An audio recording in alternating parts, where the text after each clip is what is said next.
Pakistan India article 370 రద్దు చేసిన తర్వాత ఆగస్ట్ 5 రోజు మన ప్రెసిడెంట్ నోటిఫికేషన్ ఇచ్చారు. ఆర్టికల్ 370 రద్దు చేస్తూ ఆగస్ట్ 5వ తారీఖు. ఆగస్ట్ 9వ తారీఖున పాకిస్తాన్ ఇండియాతో తన పూర్తిగా వాణిజ్యం మొత్తం, ట్రేడ్ మొత్తం కాల్ ఆఫ్ చేసింది. Pakistan suspended all the trade relations with India in response to revocation of article 370. Article 370 India తీసేసినందుకు రివెంజ్గా పాకిస్తాన్ ఇండియాతో వాణిజ్య సంబంధాలన్నీ ఆపేసుకుంది, రద్దు చేసుకుంది అన్నమాట. అయితే 2018 United Nations Conference on Trade and Development UNCTAD అంచనాల ప్రకారం India Pakistan trade $2.8 billion. India Pakistan మధ్య వాణిజ్యం $2.8 బిలియన్. అయితే దానిలో $2.3 billion India exports to Pakistan, అంటే $2.3 బిలియన్. ఇండియా పాకిస్తాన్ వాణిజ్యం మొత్తం 2.8 ఉంటే దానిలో 2.3 ఇండియా పాకిస్తాన్కి ఎగుమతి చేస్తుంది. $2.3 బిలియన్ సంబంధించినంత వాణిజ్యం ఇండియా ఎగుమతి చేస్తుంది. అండ్ పాకిస్తాన్ నుంచి ఇండియా దిగుమతి చేసుకునేది కేవలం $500 మిలియన్ మాత్రమే. $500 మిలియన్ వస్తువులు మాత్రమే. అంటే ట్రేడ్ సర్ప్లస్ ఇండియా తరఫున ఉంది. ట్రేడ్ సర్ప్లస్ అంటే ఇండియా పాకిస్తాన్కి ఎక్కువ అమ్మిద్ది, చాలా తక్కువ పాకిస్తాన్ నుంచి కొనుక్కుంటుంది. దానిలో ఇలా ట్రేడ్ చేస్తే భారతదేశానికి లాభం కదా, ఎందుకంటే భారతదేశం ఎక్కువ అమ్ముతుంది, పాకిస్తాన్కి ఏంటి లాభం అనుకోవచ్చు. కానీ ఇండియా పాకిస్తాన్ నుంచి కొనుక్కునేవి మనకు అవసరమేవి కాదు, కానీ పాకిస్తాన్కి ఇండియా అమ్మేవి, అంటే పాకిస్తాన్ ఇండియా నుంచి కొనుక్కునేవి పాకిస్తాన్కి చాలా అవసరమైనవి, నిత్యావసర వస్తువులు అంటారు కదా, అలాంటివి. ఇండియా పాకిస్తాన్ నుంచి కొనుక్కునేవి సిమెంటు, లేకపోతే కాటన్ వస్తువులు, అలాంటివి కొనుక్కుంటుంది. కాకపోతే పాకిస్తాన్ ఇండియా నుంచి నిత్యావసర వస్తువులు కొనుక్కుంటుంది. సో ఇండియా పాకిస్తాన్ వాణిజ్యం ఆగిపోవడం వల్ల నష్టం పాకిస్తాన్కి ఎక్కువ అని చెప్పచ్చు, ఎక్కువ నష్టం పాకిస్తాన్కి ఎక్కువ అని చెప్పచ్చు.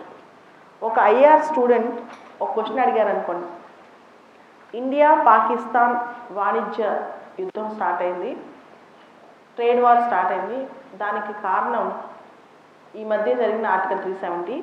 ఈ ఇండియా పాకిస్తాన్ ట్రేడ్ ఆఫ్ అవటం, ట్రేడ్ రిలేషన్స్ తగ్గిపోవడం వల్ల ఎవరికి ఎక్కువ నష్టం ఒక అంచనా వేయండి. ఇలాంటి క్వశ్చన్ వస్తే ఇంతవరకు ఇప్పుడు నేను చెప్పిన వరకు నార్మల్ స్టూడెంట్ రాయాలి, కానీ IR స్టూడెంట్ ఎక్స్ట్రా రాయాలి. ఉదాహరణకి కొన్ని పాయింట్స్ చెప్తాను చూడండి. 2.8 టోటల్ ట్రేడ్ ఇండియా పాకిస్తాన్ మధ్య 2.8 బిలియన్ ఉంటే India exports to Pakistan 2.3 billion. Indian imports from Pakistan is $500 million.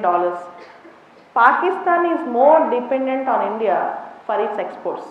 కానీ పాకిస్తాన్ ఎక్స్పోర్ట్స్లో చూసుకుంటే, పాకిస్తాన్ ఇతర దేశాలకి ఎగుమతి చేసే చూస్తే ఇట్ ఈజ్ ఇండియాకి ఎగుమతి చేసేవి 1.62%. ఇతర దేశాలన్నీ మొత్తం పాకిస్తాన్ ఎక్స్పోర్ట్స్ అన్నీ కలిపి 100% చేస్తే దానిలో ఇండియన్ ఎక్స్పోర్ట్స్ 1.62%. పాకిస్తాన్కి ఎక్స్పోర్ట్ చేసేవి కేవలం 0.73%. అంటే పాకిస్తాన్కి ఇండియా ఎక్కువ అవసరం, ఇండియాకి పాకిస్తాన్ కాదు, పాకిస్తాన్కే ఇండియా ఎక్కువ అవసరం అన్నమాట. Pakistan imports from India are 5 times more than India's imports from Pakistan. అంటే ఇండియా నుంచి పాకిస్తాన్ కొనుక్కునేది 5 ఎక్కువ పాకిస్తాన్ నుంచి ఇండియా కొనుక్కునేదానికంటే. సో ఇనేవే, కానీ పాకిస్తాన్ ఏం కొనుక్కుంటుంది ఇండియా నుంచి? నిత్యావసర వస్తువులు, ఫుడ్, ఎమర్జెన్సీ ఇష్యూస్ అనమాట. అలానే 1/5 of the India cement imports come from Pakistan. India Pakistan నుంచి కొనుక్కునే దానిలో ఎక్కువ అతి పెద్ద వస్తువు cement.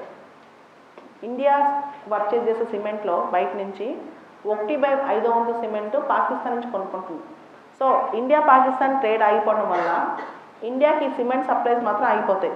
Cement, oil seeds, cotton fabrics. India ఎక్కువ కొనుక్కునేది cement, oil seeds, cotton fabrics. అలానే పాకిస్తాన్ ఇండియా పైన రిలై అయ్యే అంటే ఇండియా పైన ఆధారపడే వస్తువుల్లో ముఖ్యమైనది serials, millets, meet, fruits, Animal oils and fats. So పాకిస్తాన్కి ఇండియా చాలా అవసరం. ఎందుకంటే పాకిస్తాన్లో నిత్యావసర ధరలు పెరిగిపోతాయి ఇండియాతో వాణిజ్యం లేకపోవడం వల్ల. So this is a serious issue which you have to think of. And ఈ ఇండియా పాకిస్తాన్ ట్రేడ్ బ్యాన్ వల్ల ముఖ్యంగా ఇబ్బంది పడేది రెండు దేశాల్లో ప్రజలు, ఎక్స్పోర్టర్స్. ముఖ్యంగా ఎక్స్పోర్టర్స్ అంటే ఎవరైతే ఎగుమతి చేస్తారో వాళ్ళందరూ అనమాట. అండ్ పాకిస్తాన్ ఇండియా పైన ఈ కోపం ఇలానే కంటిన్యూ అయితే ఎక్కువ నష్టం పాకిస్తాన్కి ఇండియా కంటే.